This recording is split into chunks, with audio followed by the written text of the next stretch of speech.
Media మిత్రులందరికీ నమస్తే.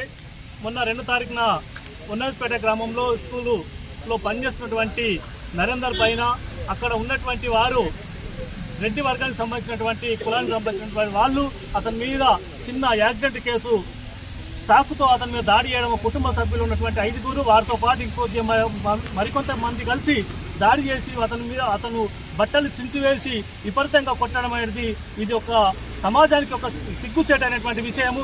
ఎందుకంటే భారతదేశంలో ముఖ్యమైన వృత్తి టీచరు. ఎందుకంటే భావి పౌరులుగా తీర్చిదిద్దేది పిల్లల్ని కాబట్టి ఈ టీచర్లే కాబట్టి వాళ్ళ మీద దాడి చేయడం అంటే సమాజం మీద దాడి చేయడం తప్ప మరొకటి కాదని నేను గుర్తు చేస్తా ఉన్నాను. ఎందుకంటే ఒక దళిత టీచరు అయినప్పటికీ తెలిసినప్పటికీ కూడా ఆ ఊర్లో పనిచేస్తున్నటువంటి టీచర్ మీద అన్నీ తెలిసి ఇలా దాడి చేస్తున్నారంటే కావాలని అగ్రకులాలు పెత్తనం చెలాయించుకోవడం తప్ప మరొకటి కాదని గుర్తు చేస్తా ఉన్నాను. ఎందుకంటే ఇప్పుడు రేవంత్ రెడ్డి పరిపాలన వచ్చిన తర్వాత దాదాపు రాష్ట్రంలో ఎక్కడ చూసినా ఎస్సీ, ఎస్సీ, బీసీ వాళ్ళ మీద విపరీతమైనటువంటి దాడులు జరుగుతూ ఉన్నాయి. దీన్ని ఈ రెడ్డి కులం సంబంధించినటువంటి వారు ప్రోత్సహించడమే ఇలా రేవంత్ రెడ్డి బలం చూసుకుని ఇలా దాడులు చేస్తున్నారు తప్ప మరొకటి కాదు.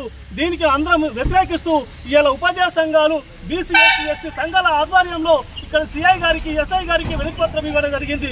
వాళ్ళ మీద అట్రాసిటీ కేసు అట్లాగే అటెంప్ట్ కేసులు 2 బుక్ చేసి జైలుకు పంపాలని డిమాండ్ చేస్తున్నాం.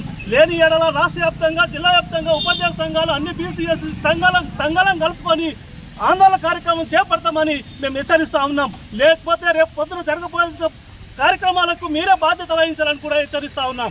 శిక్షించాలి, కఠినంగా దోషులను వెంటనే